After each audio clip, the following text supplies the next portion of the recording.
Ok. Então, bem-vindos a mais um episódio sobre o livro Principles do Rei Dálio. Nós estamos aqui para partilhar e enquadrar um bocadinho a nossa visão do livro e a nossa experiência como empreendedores, provavelmente, ou como pessoas que têm que tomar decisões na vida que não tenham que ser sequer relacionadas com trabalho. E o tema escolhido para hoje é Aprenda a tomar decisões com eficácia, que é exatamente o título que coincide com um dos capítulos do livro do Rei Dálio, e nós decidimos que hoje íamos falar sobre decisões e sobre decisões eficientes Porquê é que nós ou decidimos eficazes. fazer este episódio sobre este tema específico? Tu lembras-te? Porquê é que nós decidimos? Eu lembro-me que a ideia nasceu de ti, vamos pegar nas decisões. Não me recordo do enquadramento. Então, Ajuda-me. eu recordo mais ou menos. Ahm, eu diria que se calhar isto acontece também contigo, que é todos os dias, um dos padrões mais relevantes do teu comportamento tem a ver com a tomada de decisão. Todos os dias. E normalmente, nós não temos esta capacidade de no final do dia fazer uma espécie de retrospectiva do que é que aconteceu durante todo o dia. Mas normalmente é maior a percentagem de decisões que nós não tomamos do que aquelas que nós tomamos. Eu não sei se é cultural. Eu acho que os economistas poderiam dizer, ok, existe um PIB, depois existe uma taxa de produtividade, existem equações que nos dizem também e que nos ajudam a referenciar isso, mas na verdade Portugal não é um país assim tão produtivo. E a produtividade muitas vezes pode-se medir também com a capacidade de tomar decisões, não é bem assim, mas podemos tomar isso como ponto de partida. Culturalmente, eu não sei se nós podemos dizer palavrões, mas eu acho que nós muitas vezes não temos tomates para tomar decisões. Eu acho que nós muitas vezes não temos a capacidade para nos decidirmos, para ter a coragem de tomar uma decisão e depois, mais importante do que isso, nos responsabilizar pela causa e efeito dessa decisão. E o Rei Dálio traz muito esta ideia de causa e efeito. Sim. Eu concordo totalmente, e aliás a experiência e a presença que tenho tido junto de estruturas empresariais, parece-me que essa é uma das maiores dores de toda a gente que dirige áreas, ou que dirige grupos, ou que dirige departamentos, ou que administra coisas, que é uma necessidade de que as decisões surjam quase naturalmente, mas que não seja ninguém a atravessar-se por elas. Ou seja, o pessoal tem muito medo de se atravessar por coisas, porque tem medo de ser culpado por essas coisas, e eu acho que isso também é cultural. Eu acho que nos Estados Unidos, por exemplo, vou usar o exemplo dos Estados Unidos, não é que eu seja super fã dos Estados Unidos em tudo, mas eu acho que há coisas que são engraçadas, são positivas nos Estados Unidos, e eu acho que uma delas é algumas vezes o orgulho de certos statements, o orgulho que as pessoas têm em eu represento isto. E chegam-se à frente com certas coisas, mesmo que depois venham a perceber que estão erradas, e depois vivem bem com isso. Ou seja, eu depois vejo que afinal estava errado, corrijo-me, mas eu não deixei de ser alguém que foi líder em alguma coisa e que tentou uma coisa que acreditava que estava certo. E eu acho que isso é uma coisa que nos falta, e eu acho que é uma coisa que falta às nossas organizações cá, que é a capacidade e a perda do medo, e também do lado das outras pessoas, a perda do julgamento. Que é, não é por errar uma vez e por se ter atravessado por uma crença que se calhar aquela pessoa de repente é incompetente. E eu acho que isto nas organizações era bom espalhar a palavra, espalhar a ideia de que nós podemos errar, mas pelo menos estamos a decidir.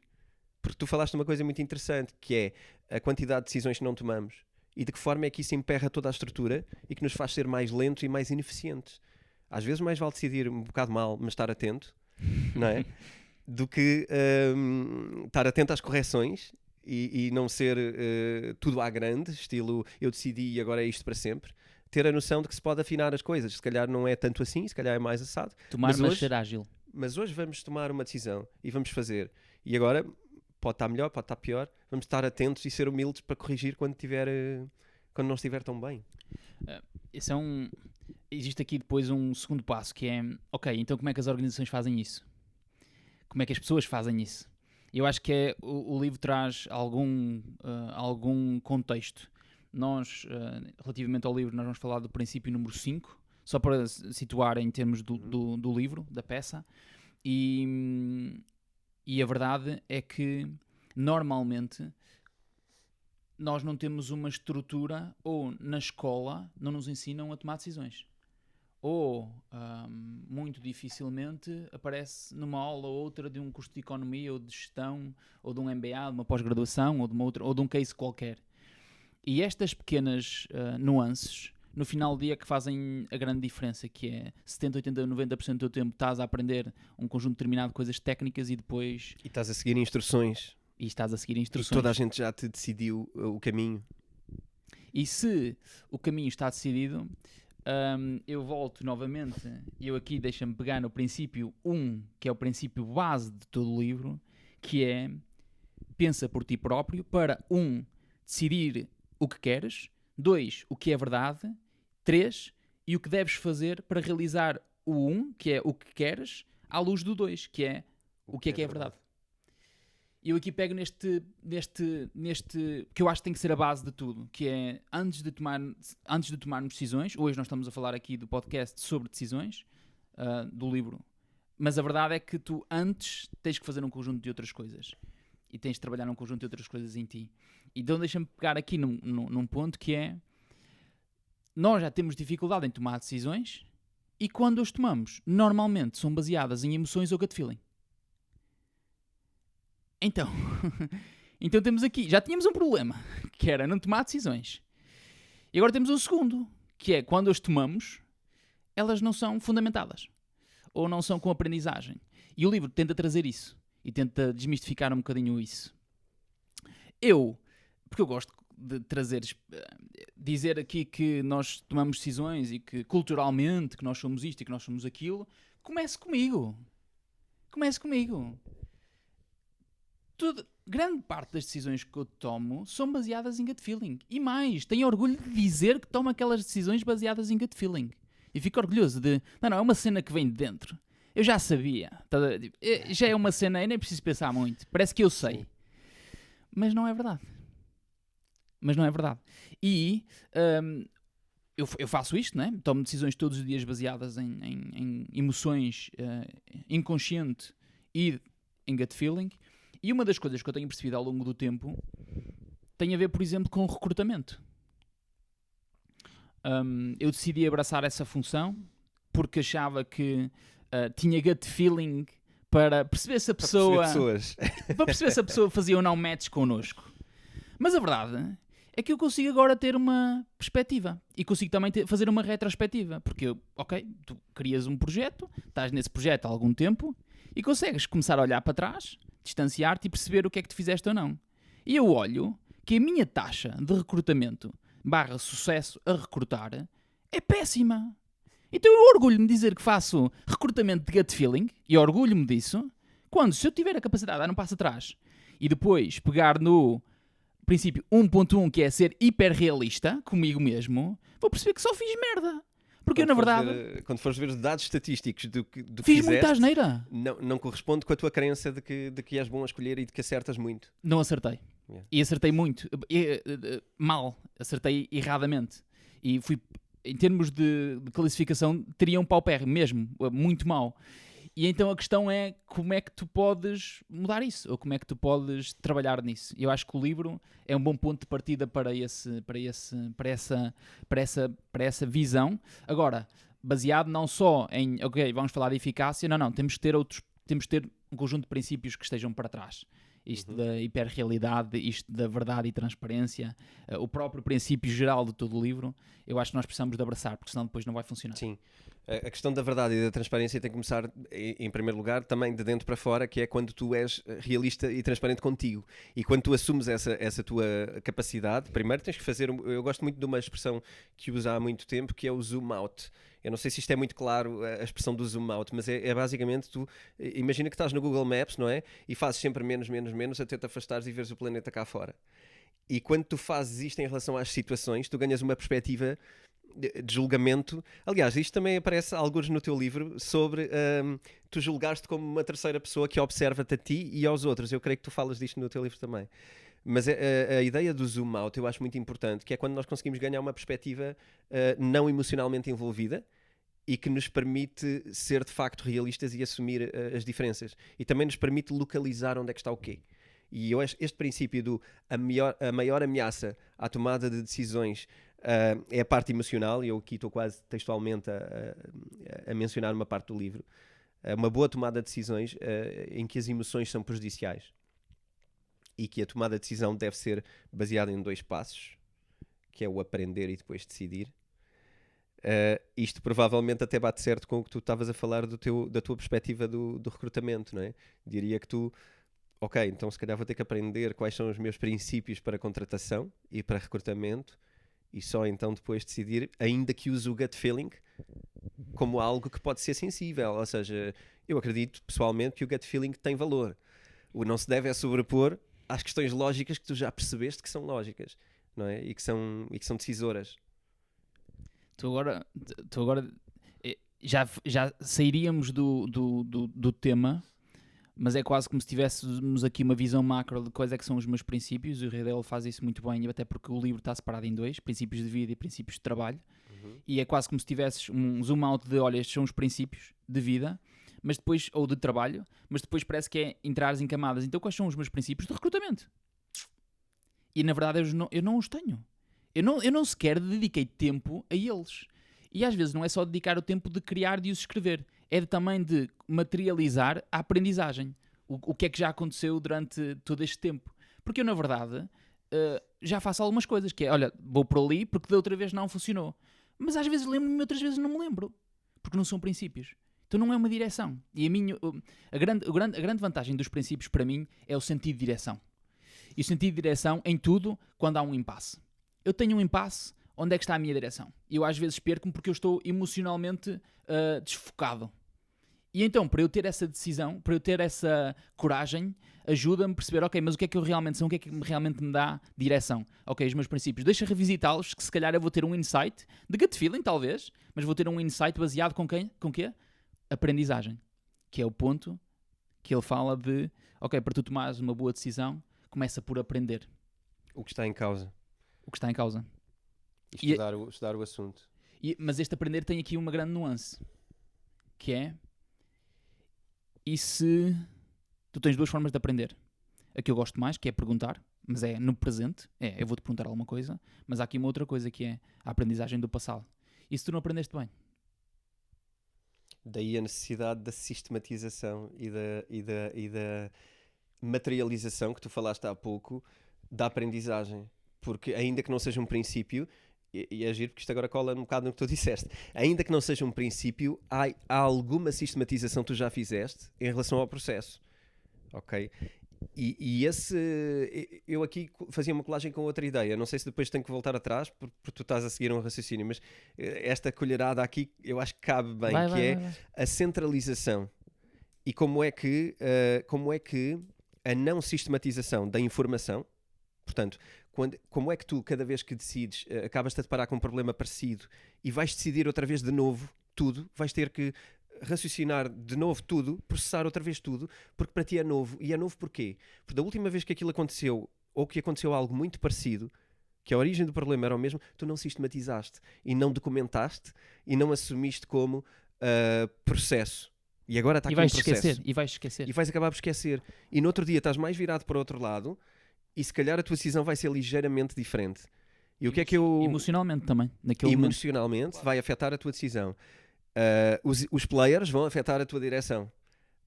E o que é que eu gostava de pôr aqui em perspectiva e para pensarmos mais tarde? Eu acho que este é um dos motivos de centralização nas empresas. Porque as pessoas não conseguem aprender o motivo da decisão e, portanto, não conseguem decidir sozinhas. Têm que ir centralizar para cima porque ainda não compreenderam como é que se decide consequentemente naquela empresa.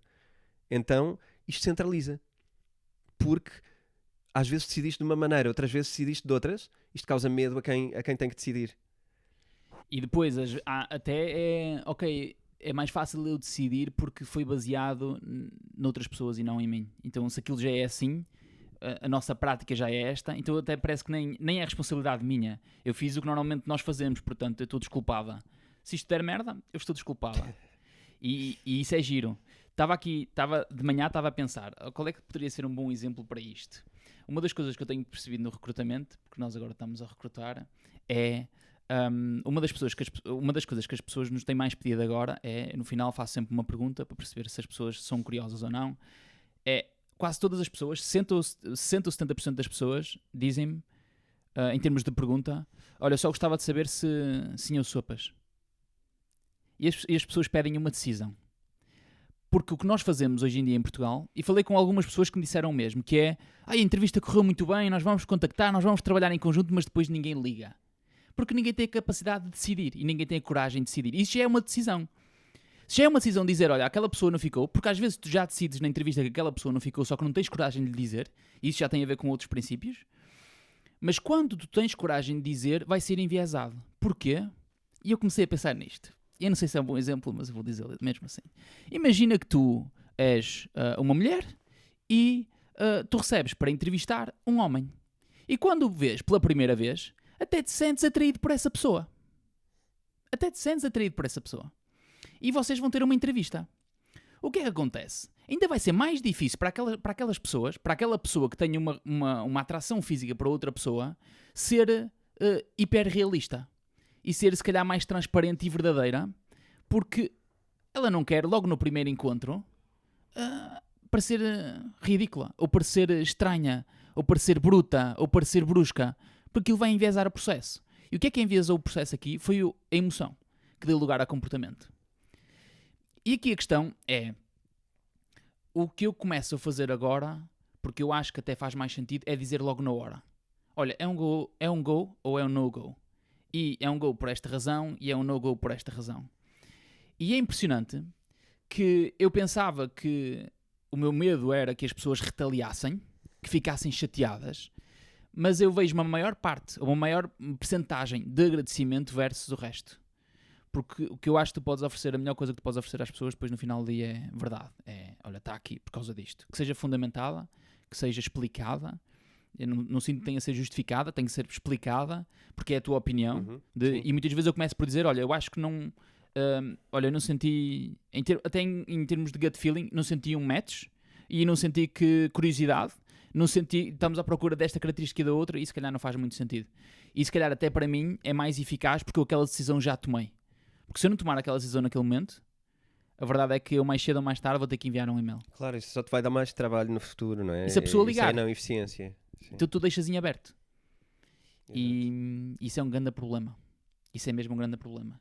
Sobre o aprender, eu acho que o Ray Dalio fala de duas coisas na questão de tu aprenderes ou não. Tem muito a ver com as crenças e os preconceitos que tu já tens. E depois os princípios. E ele fala aí de uma coisa muito engraçada que é um dos princípios deveria ser a tua capacidade de perguntar para aprender. Eu tenho aqui um contra neste perguntar para aprender, que é, neste perguntar ele fala muitas vezes de uma abertura de espírito radical. E o meu contra é que às vezes tu podes podes entrar num ciclo de tanta aprendizagem, de tanta pergunta, tu não sabes quando é que deves terminar. Ok. Ok, tu tens que aprender, mas quando é que tu acabas de aprender? Quando é que tu sabes que já tens toda a informação necessária para tomar aquela decisão com eficácia? E isso é que é tricky. Que é quando é que tu sabes? Porque, ok, tens que aprender, faz-me sentido, top. Tens que fazer perguntas, faz-me sentido, top. Quando é que ainda estás na superfície do tema? E agora quando é que chega ali aquele momento de eu tenho ou não informação para decidir? Eu acho que isso é tricky. E o que eu diria é que aí eu acho que tens que voltar ao gut feeling. Todo o livro do Ray Dalio é muito processual, muito mecânico, muito computerizado, muito lógico. E a verdade é que no final do dia depois estás a utilizar essas ferramentas para trabalhar com tudo o que não é lógico, tudo o que não é material, tudo o que não é computerizado, que é, se eu vou tomar uma decisão de recrutamento, no limite depois tem a ver também com a relação das pessoas. Estou a dar um exemplo do recrutamento, podia dar um exemplo de uma outra coisa qualquer. E eu aí já acho que tem a ver com quais é que são os teus princípios e como é que tu tomas decisões relativamente àqueles princípios. Que é um dos meus princípios, que é depois talvez de perguntar, é como é que eu posso ser mais cru e mais pragmático a perguntar a verdade sobre alguma coisa. E às vezes, conheço malta que o que faz é medita e no final da meditação obtém a resposta. Como? Não faço a mínima ideia, mas obtém. Mas a questão é, eu pelo menos já aprendi. eu pelo menos já aprendi, já faço essa decisão com mais alguma informação. A verdade é que nós muitas vezes tomamos decisões sem nenhuma informação e só baseado em emoção. E depois a ideia é como é que nós perguntamos, como é que nós aprendemos, mas depois chega ali a um ponto que não devemos aprender em exagero. E eu não sei se isto é sequer possível, aprender em exagero. Mas na verdade é que quanto o tempo para aprender demora tempo a tomar uma decisão. E eu gosto muito da ideia que tu disseste há pouco, que é como é que nós podemos tomar uma decisão agora e depois sermos ágeis relativamente à tomada de decisão, à responsabilização, que é, eu tomei uma decisão agora que é, eu vou beber este copo de água. E quando eu estiver a beber o copo de água, se me souber mal, eu paro. Exatamente. Eu estou a ser ágil. E tem mais a ver com isso do que depois perdermos demasiado tempo também a aprender. Aprender sim, o meu ponto aqui tricky de contra, não é contra, mas pá, atenção a isto, é quando é que tu deves parar de aprender, a linha. Acho que essa reflexão também existe em certa medida no livro, e aqui eu até adicionava uma coisa que eu algures, eu não consigo garantir que esteja aqui, mas que sei que algures está, e que é uma regra que eu desde a faculdade trago com muito valor, que é a regra dos 20-80. Os 20-80, ou 80-20, como a maioria das pessoas diz, eu habituo-me ao 20-80, se calhar porque quero-me focar nos 20, tem muito a ver com... aqui aplica-se de duas maneiras. Primeiro, se calhar 20% das decisões são muito centrais para ti, e 80% das decisões são um bocadinho mais secundárias. E portanto tem a ver com a importância. Quanto tempo é que tu podes perder numa decisão central, e que é de facto relevante, e quanto tempo é que podes perder em 80% dos outros casos, que são decisões um bocadinho menos importantes ou menos fundamentais. E eu acho que devemos conseguir distinguir o que é fundamental para a nossa vida, para a nossa empresa, para a nossa organização, para as nossas relações humanas, o que é de facto fundamental, e esses são os 20%. E o que é um bocadinho acessório, que é, pá, vou tomar café contigo hoje ou não, bem, não preciso de perder muito tempo a estudar este caso, ou é conveniente ou não é, não preciso de perder a vida toda a estudar o ir tomar um café, mas se calhar... tentar pôr uma coisa um bocadinho mais importante para cada um, se calhar o estar presente no lançamento do teu livro, se calhar não sei, estás num momento difícil, nesse dia vou ou não tomar café e tenho percepção que estás num momento difícil, por exemplo, e vamos ou não tomar um café e conversar um bocado. Ou seja, estamos aqui a distinguir níveis de importância, e eu acho que elas devem, pela razoabilidade e bom senso, elas devem moderar também o momento onde basta de pensar acerca disto. Mas aí não estás a moderar decisões para tomar também por emoção e gut feeling? E a minha pergunta era, como é que tu sabes o que é uma decisão a tomar de 20% e uma decisão a tomar de 80%?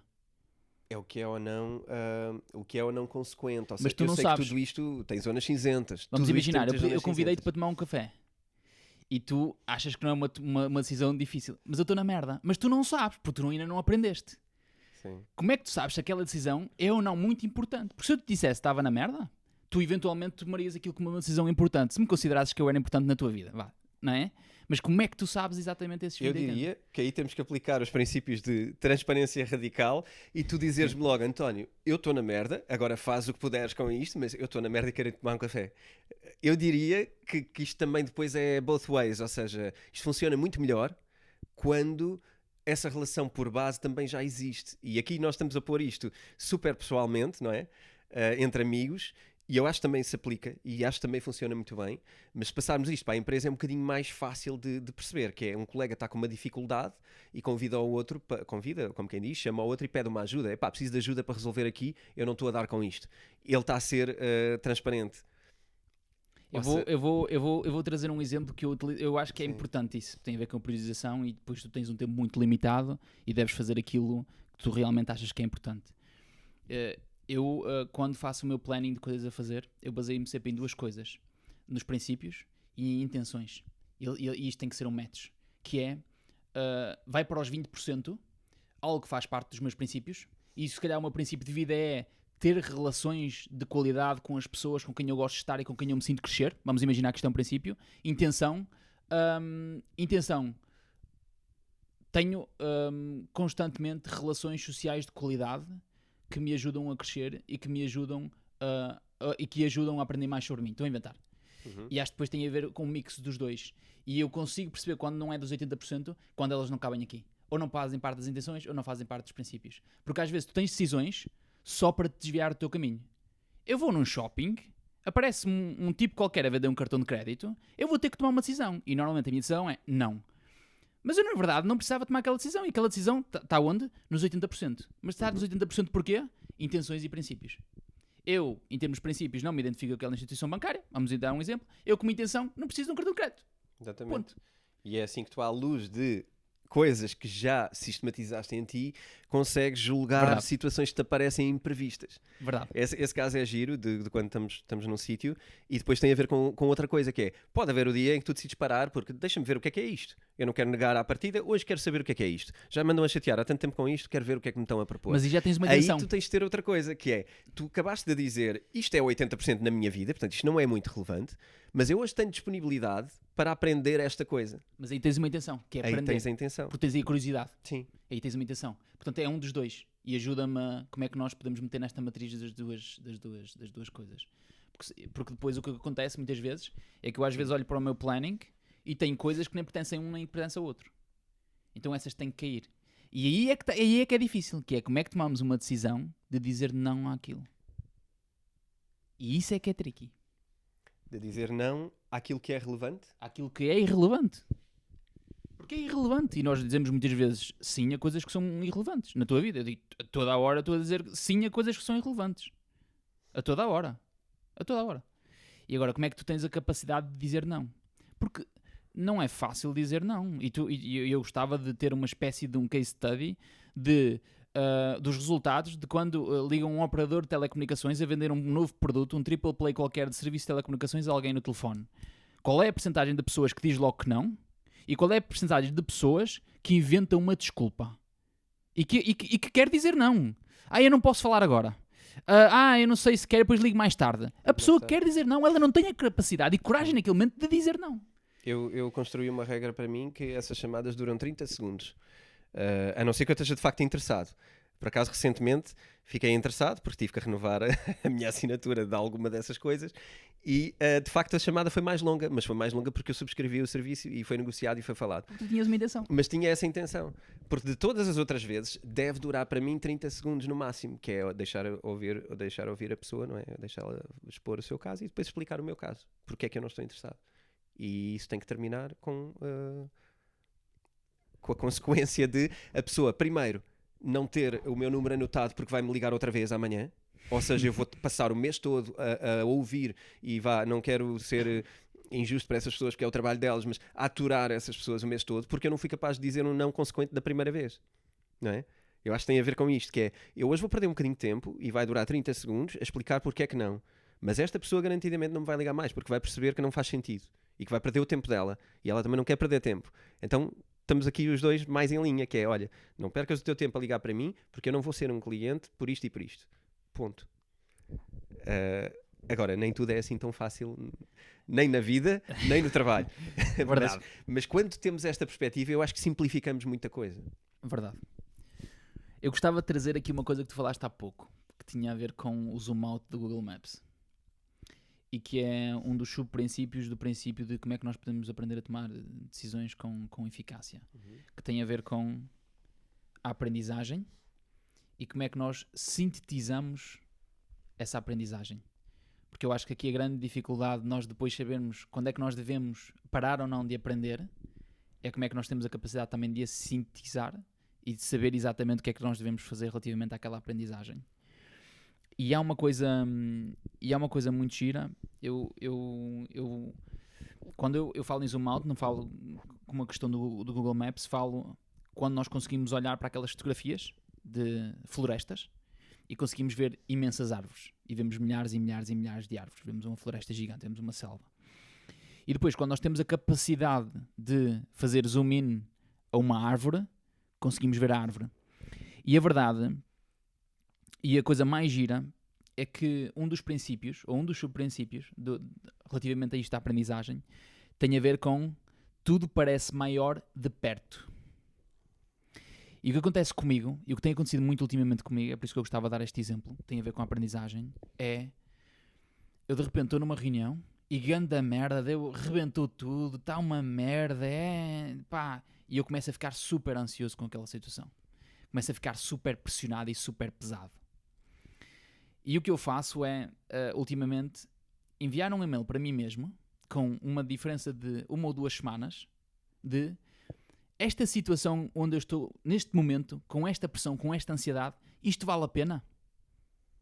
Daqui a uma semana ou 2 semanas, como é que eu me vou sentir relativamente a isto? E tem a ver com, tudo de perto parece muito maior. Passado 2 semanas, a minha aprendizagem quase em todas as situações é, aquilo não foi nada especial. E eu não precisava estar tão ansioso. E eu não precisava estar tão pressionado. E esta ideia de tudo parece maior de perto, no meu caso, e com esta aprendizagem, o que acontece normalmente é, ajuda-me a relativizar as coisas, porque se eu olhar em retrospectiva, eu naquele momento parecia-me tudo muito maior, parecia-me tudo muito mais pesado, parecia-me tudo muito mais ansioso.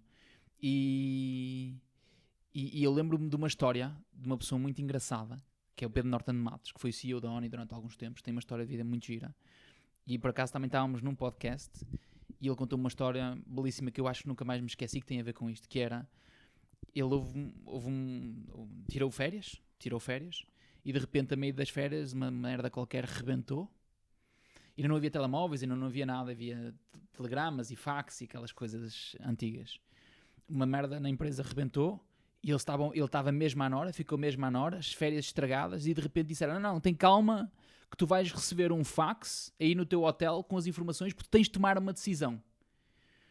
E a verdade é que ele esperou 1 dia, 2 dias, 3 dias, 4 dias, o fax não chegou, e quando ele fez o check-out indignado disse, olha, mas afinal o meu fax não chegou, e o fax sempre esteve lá. Ele volta a casa e volta à empresa, e afinal aquilo não era assim tão importante. E a vida continuou. E aquilo naquele momento para ele foi... Ainda por cima ele estava de férias completamente. E esta aprendizagem, pelo menos a mim, ajuda-me, porque no momento aquilo é a pior merda de sempre. Aquilo é mesmo duro, aquilo é mesmo ansioso, aquilo é mesmo... E é engraçado perceber que depois em retrospectiva, mas aí lá está, nós temos que aprender. E o aprender é hiperrealista de, olha, daqui a 2 semanas lembra-te disto e ser hiperrealista com isto. Tu fizeste merda ou não? E como é que tu estás relativamente a isto ou não? Eu olho para trás e afinal aquilo não é assim tão grande. Até é muito pequenino, às vezes. E idealmente essa sistematização permite-te, quando te deparas com o momento, começares a ter o automatismo de pensar, este é aquele tipo de situações em que eu estou a ficar ansioso e que daqui a 2 semanas eu vou olhar para o meu e-mail e vou perceber, isto não era assim tão importante nem tão grave. Não é? Esse é o hack que tu fazes à coisa, que é, vais buscar hábitos de isto aconteceu N vezes, eu estou a identificar o mesmo tipo de situação, isto para mim é sempre uma dor, mas isto cada vez é uma dor menor, porque eu agora já começo a perceber que isto amanhã ou daqui a uma semana isto não vai ser assim tão problemático para mim e a vida continua, não é? Totalmente alinhado, só me dava uma coisa. Trocava a palavra hábito por eu construí um princípio que é, numa situação idêntica, eu já sei porque aprendi que quando começo a ver que alguma coisa parece muito maior de perto, tenho a capacidade de olhar para trás e perceber que afinal ela não é assim tão grande e de distanciar e de poder estar tranquilo quando uma situação parece muito grande. E isto é giro. Porque depois aí o hábito, eu tenho um problema com o hábito, que é quase como se tu criasses algo imutável. Algo que tu não consegues modificar. E eu acho que os princípios depois também têm que ser iterados ao longo do tempo. Tens que adicionar novos, tens que iterar os próprios princípios, e se tu tiveres a capacidade de o ver sempre como um princípio, de revisitá-lo e depois ter a capacidade de os alterar, eu acho que isso é... Eu vejo principalmente uma diferença também de origem. O hábito pode ter origens emocionais, pode ter origens de Bem qualquer jogado. espécie. Bem jogado. O princípio tem princípios lógicos que tu, por consequência de experiência e de aprendizagem, consegues sistematizar. Portanto, tem uma origem também diferente. Portanto, sim, obrigado por substituirmos o Princípios. Aliás, porque estamos a falar de princípios e estamos a falar do livro Princípios, e conseguimos aqui agora desvendar mais uma parte de porque é que os princípios se devem sobrepor até aos hábitos, porque os hábitos muitas vezes podem ter origens menos conscientes, não é? Principalmente. Sim. E menos consequentes. Eu gostava também de tocar aqui uma parte, não sei se tu vais para lá agora ou não, mas seguindo aqui um bocadinho a parte das decisões e da tomada de decisões, que é, afinal, como é que se toma decisões eficientes. Já falámos de uma coisa fundamental, que é aprender sobre com atenção a uma coisa, portanto, à luz desta coisa que é, há um momento em que basta de investigar.